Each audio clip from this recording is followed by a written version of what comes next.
does, prompted by his mother, is turn the water into wine at the marriage of Cana.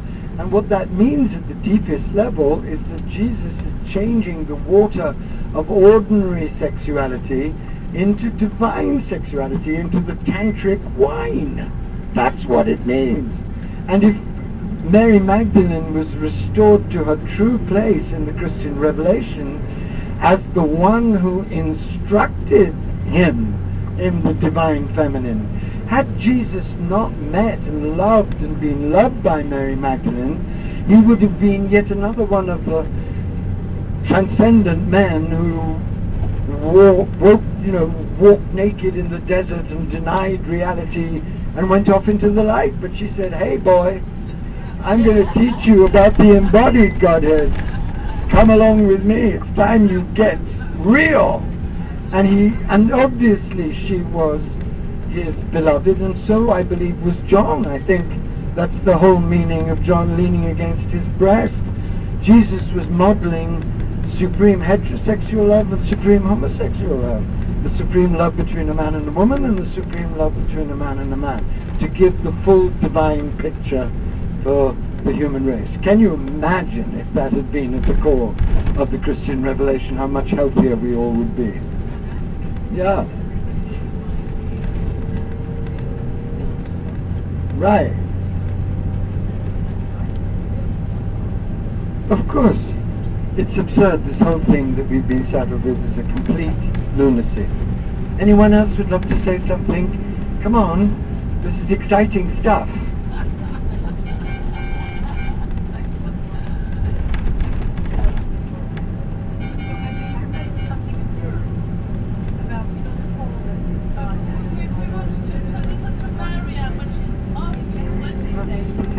She doesn't want to, yeah?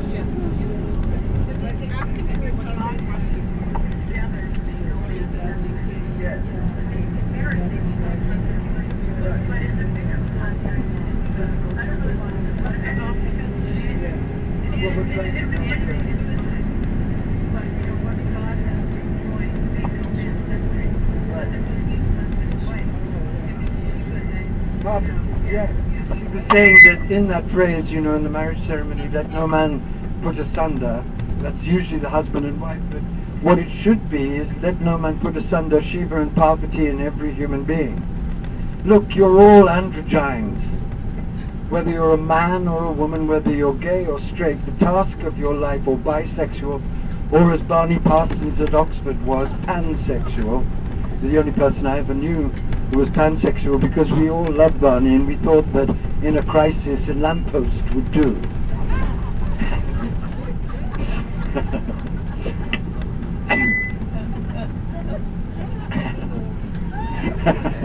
Barney made a lot of people happy at Oxford, I can tell you that much. He was a wonderful man. He later became very puritanical and married a very puritanical lady and had 4 very puritanical children, but such is the way of life. What's happening to you in all of this? This is very important, because this whole trip, the whole trip is about divine love. But divine love is not some transcendent fantasy.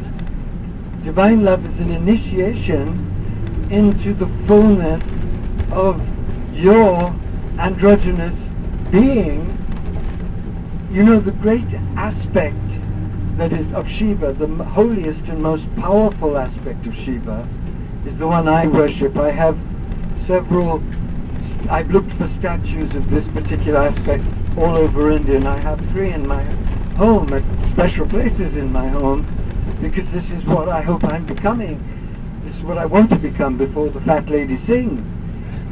And it's called Shiva Ardhanarishvara. And Shiva Ardhanarishvara is the fullness of the mystery of all of us revealed back to us, because it's one being, but one half is Parvati and one half is Shiva. So, and it's the most beautiful of all of the representations of Shiva, because it's the representation of non-dual reality that is simultaneously transcendent and immanent masculine and feminine. It's the whole thing. And if you ever really look at the realized beings, if you spend time around the Dalai Lama, for example, there are moments when the Dalai Lama is the fiercest, most gorgeous masculine you could ever imagine, so clear, so lucid, so brilliant. And then there are moments where he is as tender as a grandmother and as delicate as a woman, because he's not conditioned by sex. He's using the masculine when it's important, and he's fearless in his feminine. I'll give you an example of two of those things. I'll never forget one day being with the Dalai Lama, and some of the monks had been playing around and being naughty and not listening, and the Dalai Lama became so angry, I thought he was going to kill them, and he just raged. I mean, it wasn't patriarchal rage, it was like the wrath of God, and they shrank to being little cockroaches. And then he laughed and he said, "Don't do it again, you naughty, naughty boys." And that was Daddy. And then there was another occasion which was so amazing, when I was with him on a tour and he was leaving. You know, he's a king, so he was always given, when he comes to the States, he's given a Marine Guard, and he had these wonderful Marines with him, and gorgeous, strong men, and they were completely in love with him by the end of he completely enslaved them. They'd never seen anything like the Dalai Lama, and he completely they were gaga for the Dalai Lama. He used to come in when we were all, at night, he'd suddenly come in his pink pajamas, the Dalai Lama, and chat with the guys. They had no idea what they were meeting, because he's free. He doesn't give a damn what you think. He's just love itself. Well, at the end of the trip, the Dalai Lama was going into the plane, and they were in their official costumes, being very butch and standing there to attention. And what he did was so absolutely extraordinary, and I shall never forget it. He went up to each one of them, and he put his hands up, and he held their faces in his hands, and he looked into their eyes, and he blessed them with such unbelievable motherly love that they just stood to attention, but with tears streaming down their faces. So when you're at that level, what sex are you? You're no sex and every sex. If you look at the photographs of Ramana Maharshi, for example, you see that in the early photographs, where he is very much Shiva, he's so magnificent and fierce, he's like a tiger, and you could see that he is really filled with Shiva power. This is unbelievable. He's a fierce, gorgeous man. But then you look at the photographs when he's 70, and he looks like Granny and Shiva. He's melted, and then Shiva Dhanarishvara is coming through. This amazing fusion of the deep masculine and the full feminine that is the sign of realization. And that's where everyone is going. That is the new human. And it cannot happen without the full release and full divinization of the sexual energies, because they themselves are Father, Mother. So only through that can it actually be achieved. So whether you're gay or straight, it really doesn't matter. What matters is that you undertake this inner marriage, so that by the time you leave this life, you are both and neither. You're the one, and the Father and the Mother emanated from the one when necessary, when applicable. Do you understand? That's the goal. And that's the divine child. The divine child plays beyond sex, but uses the different energies appropriate to the masculine when they're necessary, and the energies appropriate to the feminine when they're necessary. But can do so because their whole body shame has been healed, their sex shame has been healed, and their being has been unified.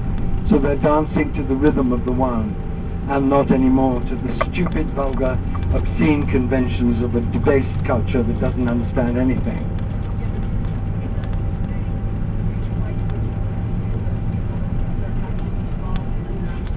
Right, and that's why people like that have been usually persecuted, because they're dangerous to all the power systems. Because the reality is that if you do achieve that, you're no longer anybody's slave. You can't be part of any convention, you can't be part of any system. No system can control you, because you're living spontaneously the fullness of your human divine being.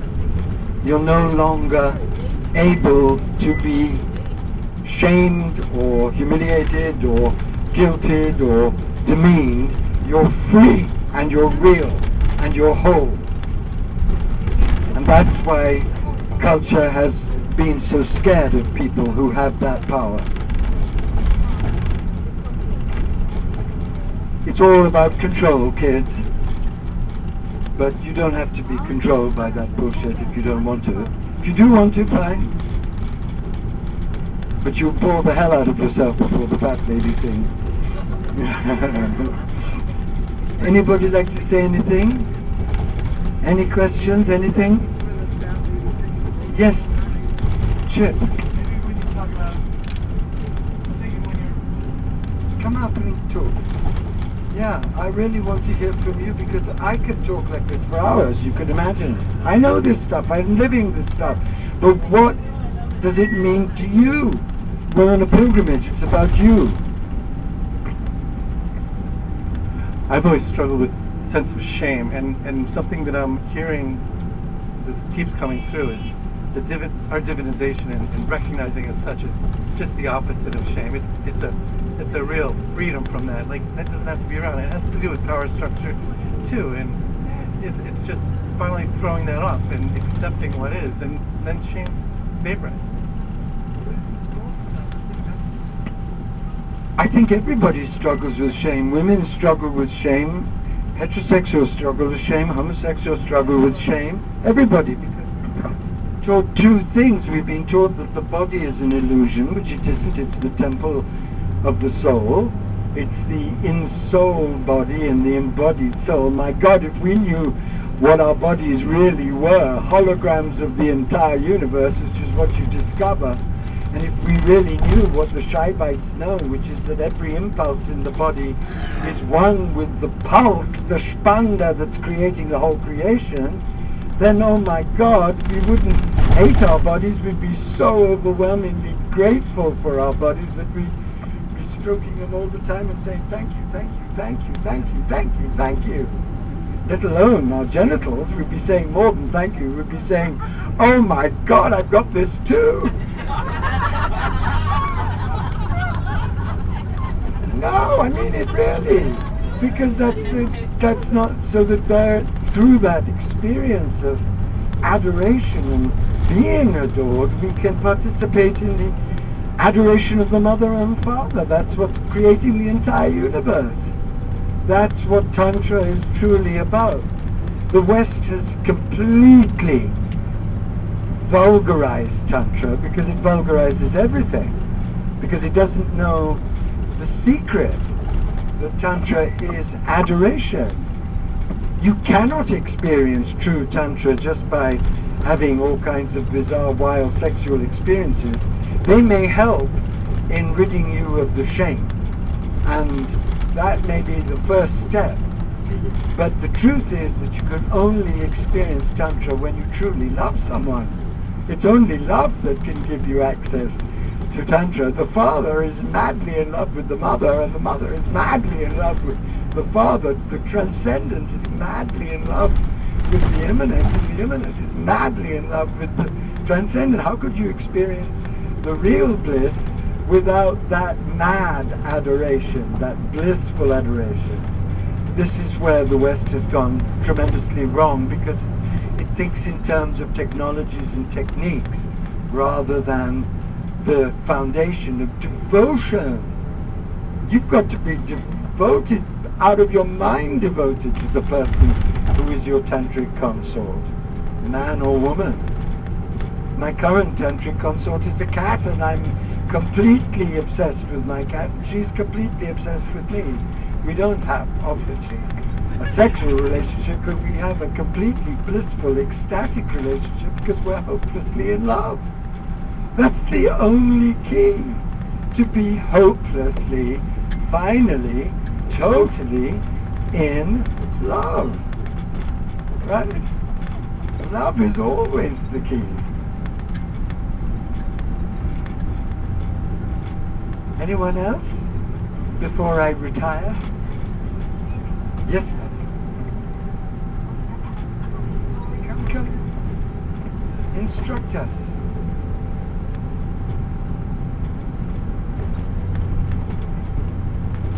You may be in love with the wrong person, by the way, which I've done several times, but it doesn't actually matter.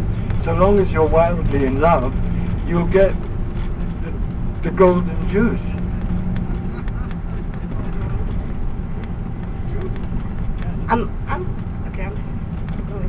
I'm taking tantric Ayurveda training right now, and we heard the most beautiful story about creation. And we are born not only from our mother and father making love, but from the god and the goddess making love. And that story is so beautiful. I'm sure you know it. So Shiva is the first yogi. Shiva is consciousness. He's the one. He knows everything. He is everything. And he's on the top of his mountain. And what you do when you're everything, when you know everything, you get bored. And Shiva was lonely. And he had a longing in his loins. And from his loins, Shakti just came out and sprang up. And she started dancing and moving her hips and moving her belly and moving her breast. And she was just dancing an ecstatic dance. And Shiva was in love. He was in love. And she came from his loins and she became him and he became her. And in Shakti, represented everything Shiva wanted to be. Shiva wanted to have friends. Shiva wanted to make love. Shiva wanted to just smell the flowers. And the most beautiful thing is that Shakti, she has a belly. She has a womb. She's a woman. And that womb is called Kunda. You know, Kundalini. She has a Kunda, but Kunda means womb, but it also means, that makes me want to cry because I'm a mother. It's a container. It's a cauldron. So in that cauldron, Shakti just takes all the 5 elements, earth, water, fire, space, and ether, and she makes a soup, and she's moving her hips, she's dancing, a wild dance. And out of all those different combinations, that soup, we are created. So all of us are created from the 5 elements and from the lovemaking of Shiva and Shakti. And we are a part of that manic soup and manic dance, and that's who we are. We are the 5 elements, and we're Shiva and Shakti, lovemaking.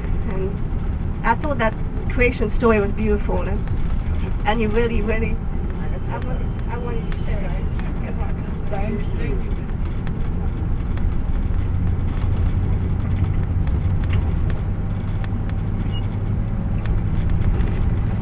And don't think that you have to be sexual to experience this. I mean literally sexual.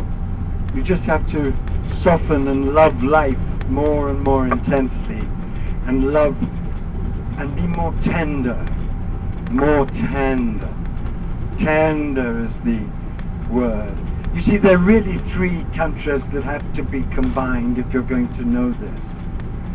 The first tantra is the tantra, I will come to you, Donnie, the tantra of realizing the marriage between the light and matter, realizing that matter is crystallized light, having that fundamental revelation of the universe as the dance of light in its various crystallized forms and processes. That's the first realization, and that's the foundational realization. Then, if you're lucky and blessed, you find someone who can give you the sexual tantra and the revelation of the energies that are released in that, and the realization. But the third tantra is what I call the tantra of tenderness, the tantra of intimacy with every living being, with every stone, with every animal, with every blade of grass, the love, the cherishing in silence. As you're walking down the street in a city, the cherishing of the green leaves, the cherishing, the intimacy that you have with reality. Durgan, the great Zen Buddhist master, said enlightenment is intimacy. And that's such a stupendous remark, because it's intimacy with the transcendent, it's intimacy with the immanent, but it's intimacy with every being. The Dalai Lama isn't sexual, but he's a supreme tantric, because when you're in his presence, you feel that he's your best friend, he loves you more than anybody's ever loved you, you're giving him great delight himself, he knows you completely, he's touching your hand, he's completely enveloping you with tenderness. So it doesn't have to be sexual, so you don't feel that if you're not sexual, you can't experience the Tantra. In fact, if you're not sexual, you can experience the Tantra sometimes even more deeply, because you can go deeper and deeper into intimacy with all beings, with yourself, with your body, with your cat, with your friends, with the world. That's Tantra. Ideally, you marry the three in your life. But if one hasn't happened to you, don't worry. There's time for intimacy yet.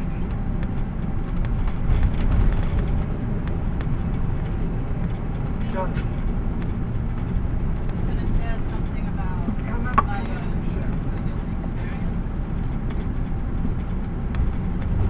Does that make sense to you, what I'm saying? I'm not sexual at this moment in my life, but I find I'm much more intimate day by day with everything, and that's a tremendous liberation, to feel that everyone is a part of me, to feel the colors in a different way, to savor everything much more deeply, to feel that the world is intimate to me, both in its horror and its beauty. So that to me is a supreme tantric experience.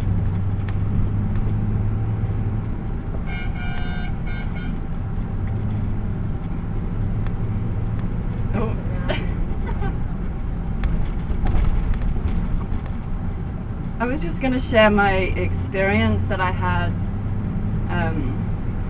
after lunch. I think just as we had left, we were smelling the roses. I took a moment to really breathe in and smell the roses in the garden. And then we got in the bus and a brief conversation, and I dropped into a deep meditative space. And in that space I was really tuning into the goddess energy within me, becoming the goddess, me dissolving, and feeling the depth of love, like just started cracking. And Eric had given me some music to listen to, or something to listen to, and that took me on this journey. And as I looked out the window and I saw all the people outside, it just kept cracking me and cracking me and cracking me, and I started sobbing and sobbing and sobbing. And then as the goddess, I had this vision of like anointing and the men, the masculine. And I was really tuning in to all the men on this bus. And I was just, as a priestess, tantric priestess, like this sensuality and anointing of absolute deep adoration and honoring for the masculine. And we were all there, all the feminine, all the women on this bus, we were all just honoring the men with such adoration and gratitude. I was tuning into you, Andrew, with such deep gratitude for what you have, what you offer all of us and who you are, what you've offered me in my journey, and just feeling the absolute depth. And it just cracked me open, and it kept cracking me open. And then suddenly, as the goddess, I started feeling the wound and the pain of all the women, that how we have hurt you. And I felt every ounce of like that pain, and like feeling sorry for all the times that you have been hurt by the feminine, by the mother energy, by the goddess. And I just felt that riding as wave after wave after wave through my body, saying, sorry, I love you. How lovely for the men to feel that for the women who've been so wounded by the false masculine. My God. And all of us that have taken on the shadow aspects of the masculine, that have been wounded, and that has led me to walk through life, sometimes demasculating the men and just feeling all of that through my body, wave after wave. And I was, sitting with Eric behind me, Chip next to me, and Michael in front of me, and I was tuning in to you, Michael, and I was tuning in to you, Andrew, and just feeling that. And it was just beautiful. It kept cracking me open deeper and deeper in love. So thank you. Thank you. Very much. That's very profound.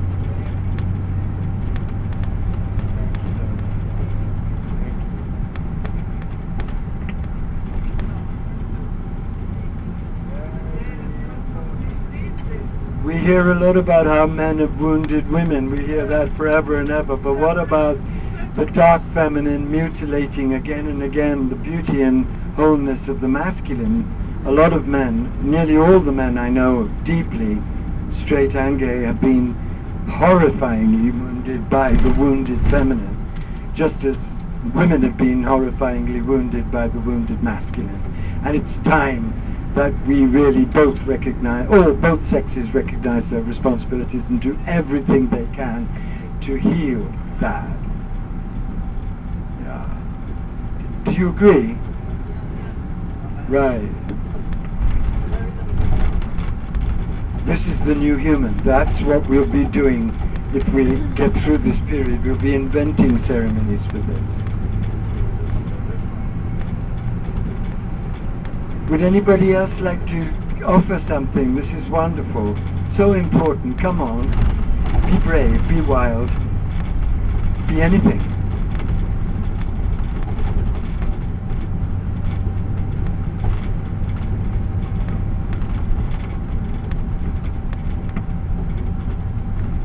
I keep coming back to the word adoration, because for me that's the key to the healing. If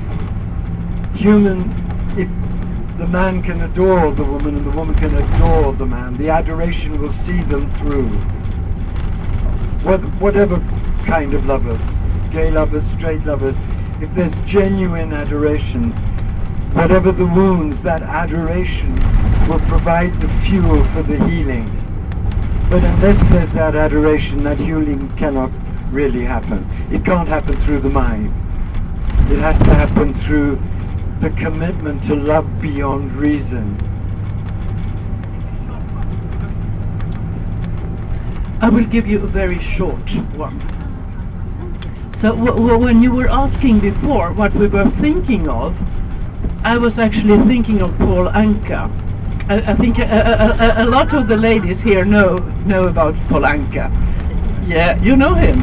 Okay. He used to come and sing in Las Vegas when I did. Yes, I know he used to. He was my lover when I was, 17. And I don't know why, but he is the only one, I think, that really showed me this kind of adoration that we are talking about. So it's very, it was very odd.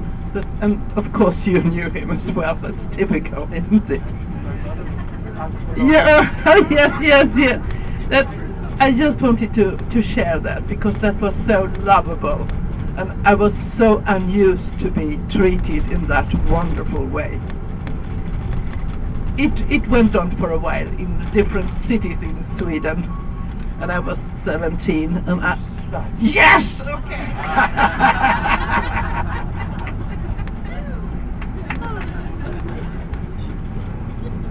But you see, what she's talking about is something so profound, because the current vision of Tantra is that You have to blast away all the shame by having multiple sexual partners and orgasms in various different ways. This is not going to do it. That's just going to confuse you completely and make you into an egomaniac for sex. That's what happens to a lot of people. Straight, gay, everything in the modern world. And the reason is because it's not combined with the courtesy that arises out of adoration, the reverence, the deep, deep longing not to cause pain to the one you love. People don't begin to understand in Western culture, I found, that when you open up the depths of sexual truth between two beings are completely naked to one another, and they never need to be treated more gently than at that moment, because everything is exposed. And what usually happens is that people get possessed by the shadow and then start working out all their shadow business and treat each other dreadfully, instead of treating each other with the utmost courtesy and reverence, because each person knows how totally vulnerable they have become through their surrender to each other. So the real Tantra is about that level of courtesy and adoration and reverence on every single level with the person who has consented to be your partner in this adventure of union.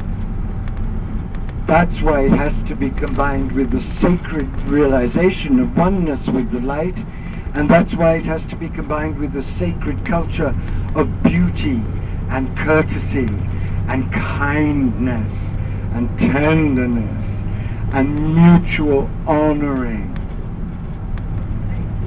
and playfulness, but honoring. And we're all starved for that, aren't we?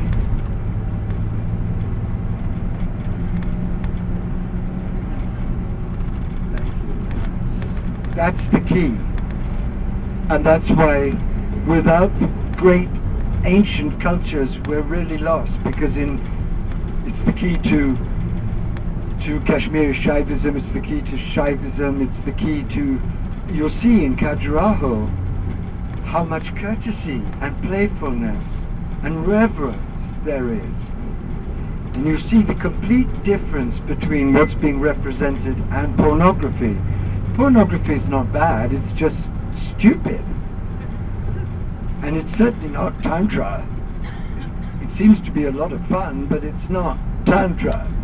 Tantra is a divine worship of one body of another, one being of another.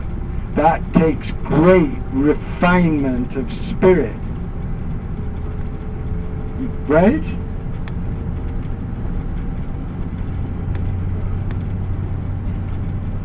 You can imagine Shah Jahan and Mumtaz Mahal having that level. The emperor and the empress. You imagine how he treated Mumtaz Mahal.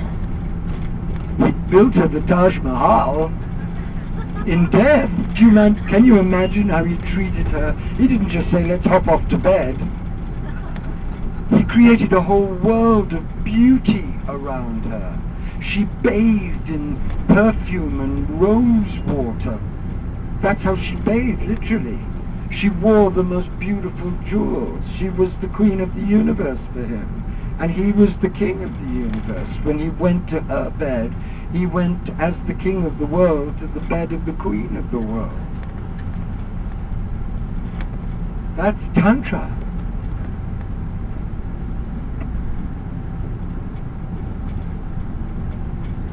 I once had this wonderful guide in Khajuraho who was a real tantric and a beautiful human being, and he and I became great friends. And I had a particularly, how shall I say,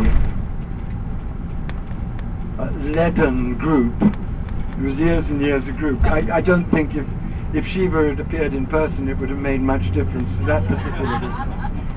And he was taking them around the temples and he was explaining the temples, and And he was he was a wonderful, courteous, kind person. I mean, look at jazz.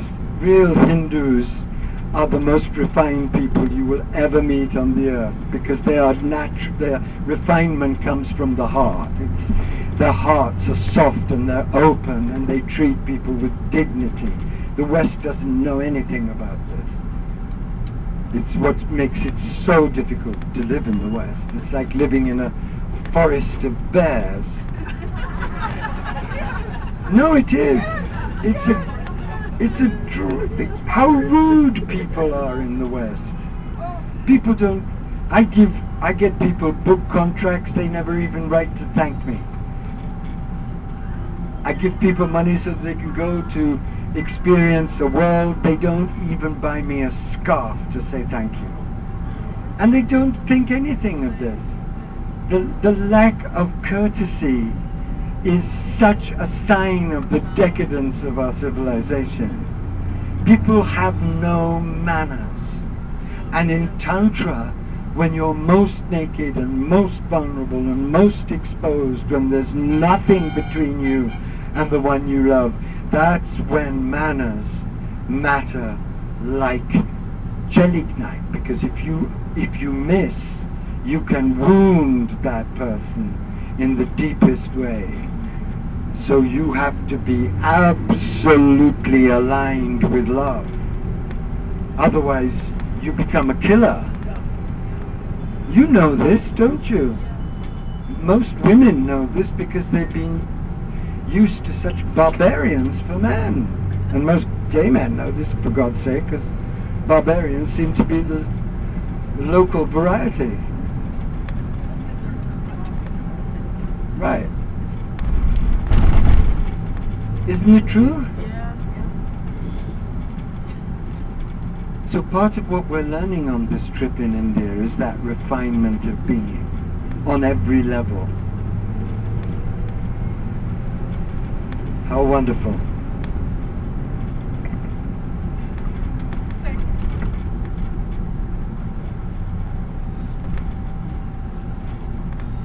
Has everything to teach about that.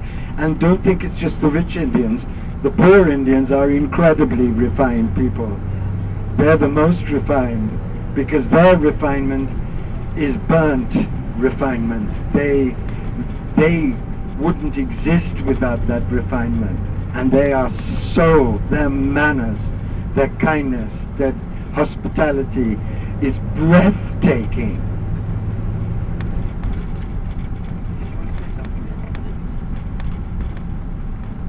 Thank you, everybody. It's been wonderful. We're ready for Khajuraho. God bless you.